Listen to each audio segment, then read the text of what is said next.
You are listening to Danièle's podcast. On Danièle's podcast, we dive into everything that drives the DIY scene, past and present. The music, the movement, the mindset. This interview series with Michael Murphy is inspired by his latest book, Pop Music Management: Lessons from the Managers of No1 Albums, published by Routledge. In this episode, we explore the early women managers behind No1 Albums.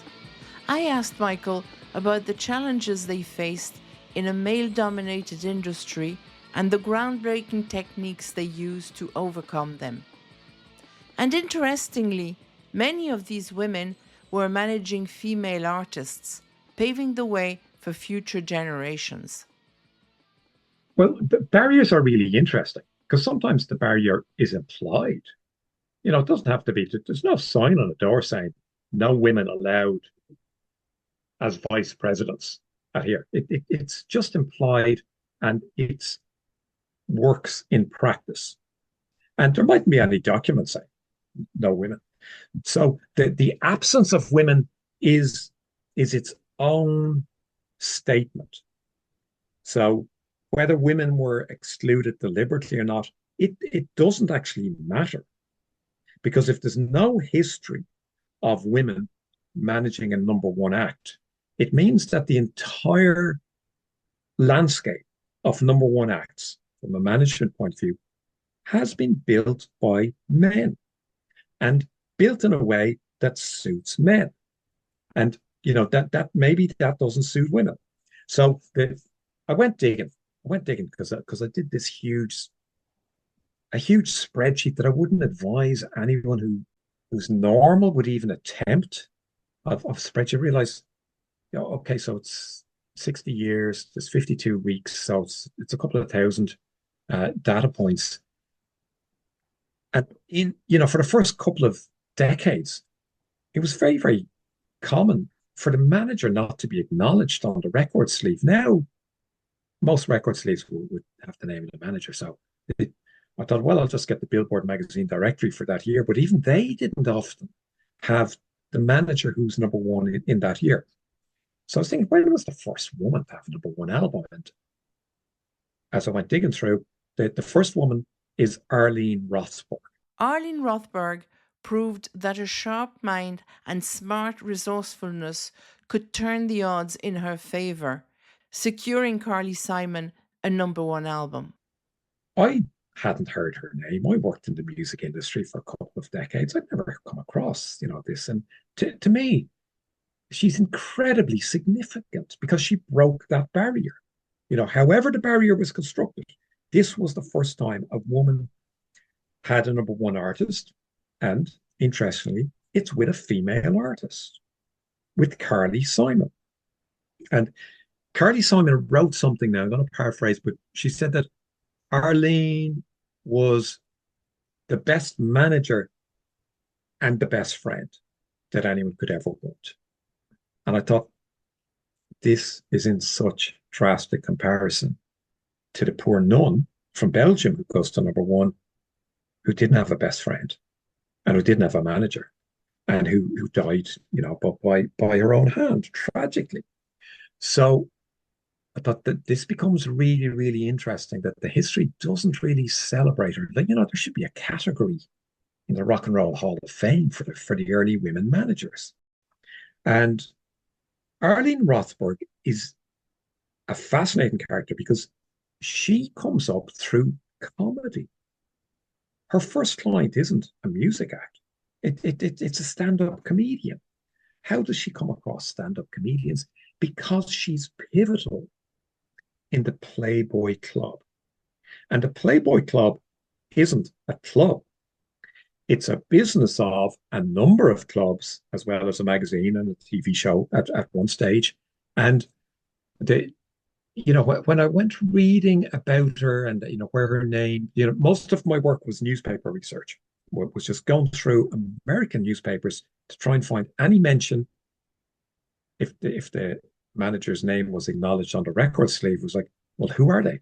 That's just a name. What did they do? What have they done before? Were they ever in the newspaper? So now it's detective work. So I've got all I'm presenting are sketches from what I was able to unearth because there isn't enough documentation. But Arlene Rothberg was savvy enough. If you've seen television programs about the advertising agencies in the 50s or 60s in America, you can imagine the life of women. But Arlene Rothberg was capable, was confident, was smart enough to make it in that man's world. I can't think of any other phrase for it because it's this bloody Playboy's world, the magazine, the Hugh Hefner world. So she books the artists. She sometimes books films into the Playboy clubs, and she manages a stand-up comedian.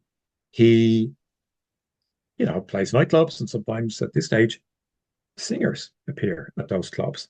And she sees Carly Simon, and she thinks, Carly Simon, you've got infinite potential. And she starts working with her, and she does such a brilliant job that Carly Simon goes to #1, and lo and behold, first time in history, we've got a female manager at #1.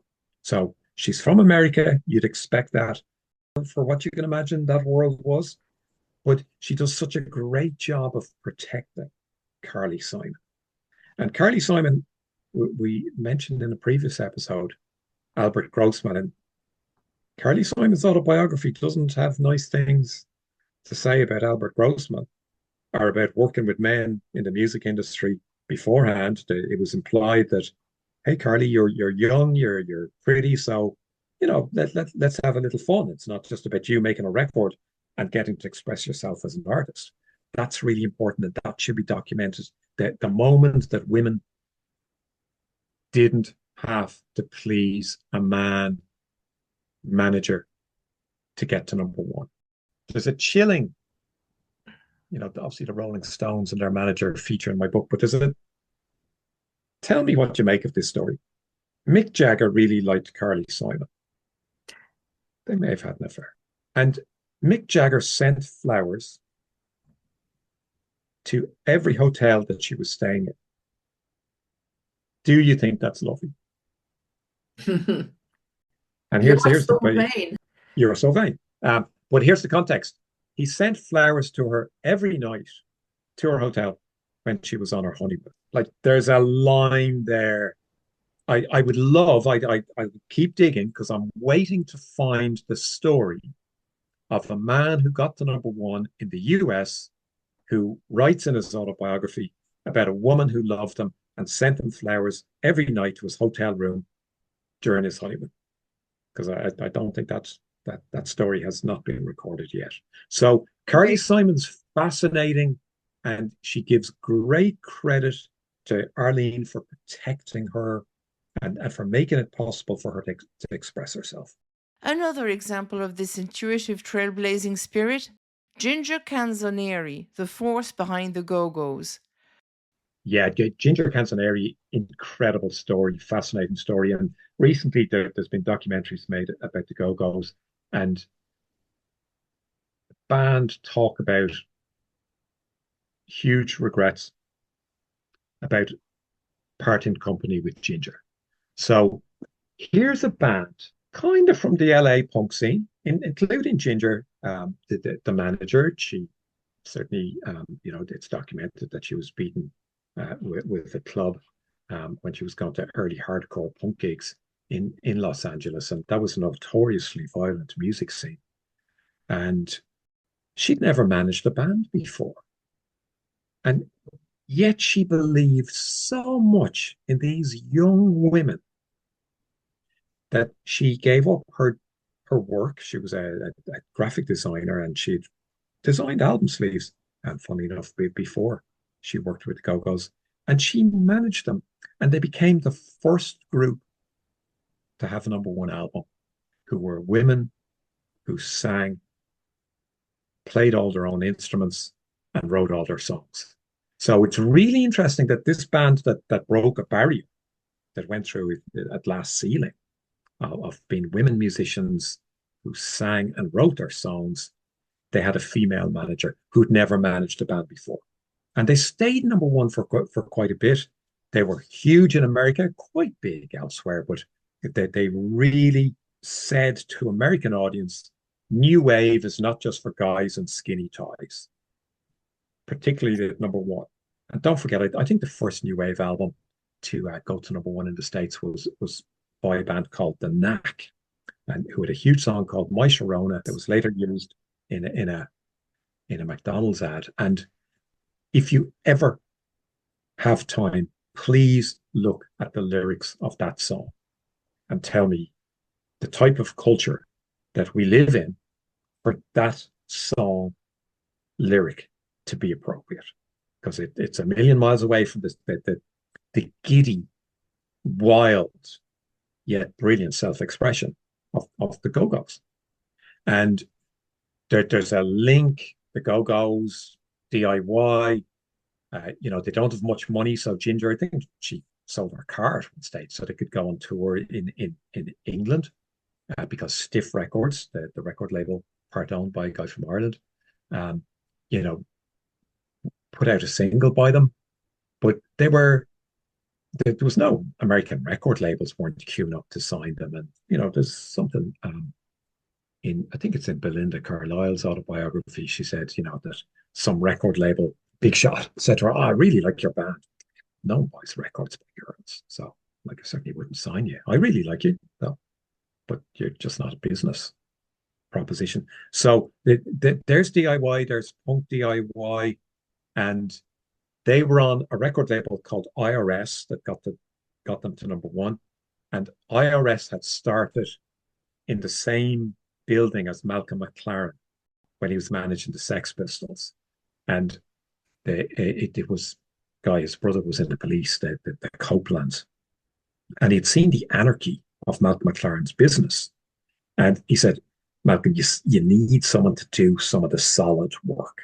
And so this guy, who then starts IRS Records, he booked the Sex Pistols tour of Europe. And, you mentioned that permeability, Europe and continental Europe and Britain at the time. So there's another link to this, that DIY enterprise from punk that continue to have incredible ripples, consequential ripples around the world. And the Go-Go's are part of that ripple and their business. And, they should be studied. I find them a remarkable business story, and a business story that anyone who's not a man thinks the industry should just be men should study the Go-Go's and Ginger. These women weren't just managing artists, they were redefining the rules of the game. Another unique approach to music management came from Jean Powell Harcourt, who took a mother model role in guiding Janis Ian's career, a blend of mentorship and management. Jean Powell Harcourt, I had never heard of her until I started digging. I knew Janis Ian, I knew her work, I admired, I respected her. I didn't know that it was Jean was the second woman to manage a number one act. Jean Harcourt Powell was the first non-American woman to manage a number one act. So these people, like, there should be books written about these people. Like, they're striking cultural forces. And yet, she was really difficult to find anything about. But luckily, Janis Ian did an autobiography. She documents this English society lady. The only place that I found any photographs of her were in society magazines that documented her debutante ball when she was presented to British society. So I love that a woman from that world is then in, what we see as the kind of the cut and thrust of and this is the era of payola. It's the era where the music industry is not. Finally, I asked Michael, have things really changed? Has the position of women in music management improved over time? And what was his take on this subject?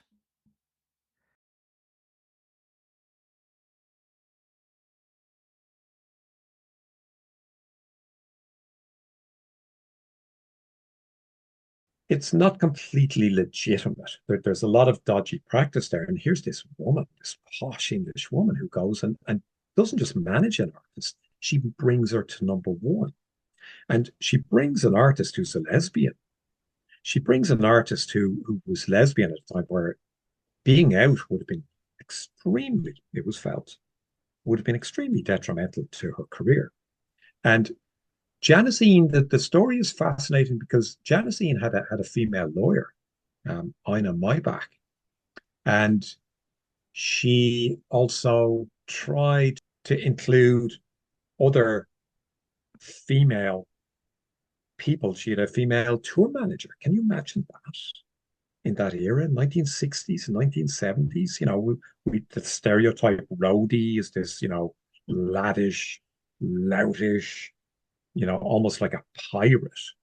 And there were women who weren't documented who had fascinating careers during a time when the music industry was going from being kind of a day-to-day business to being a serious economic proposition.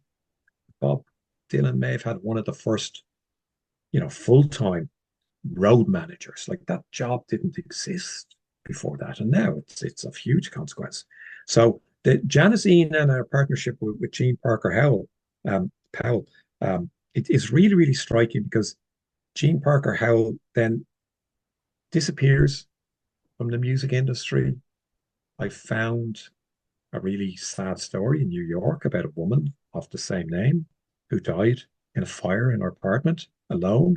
And that just really made me think that there's the poor singing nun at the start of the data set in 1963 who killed herself and, died at a tragic death, that didn't see much hope in life. And then the second female manager to get to number one, the first non-American female manager to get to number one, also had a very tragic and lonely death in my mind. So that made me think, who looks after the managers? You mentioned a mother figure or a father figure, or the types of managers that people want or could relate to or could handle or wouldn't want to have. But how does the industry look after these people who've done remarkable things?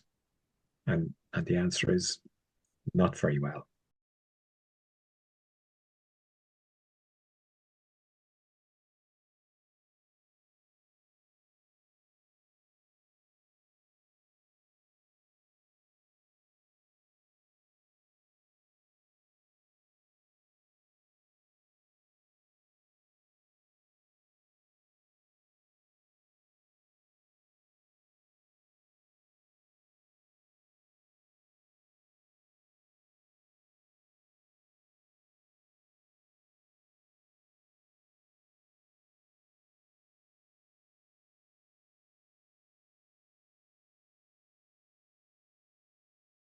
The position of, of women managers has absolutely improved during the 60 years from 1964 to 19, to 2024. Of course, it's improved, but it's improved because it didn't exist at the start of the data set.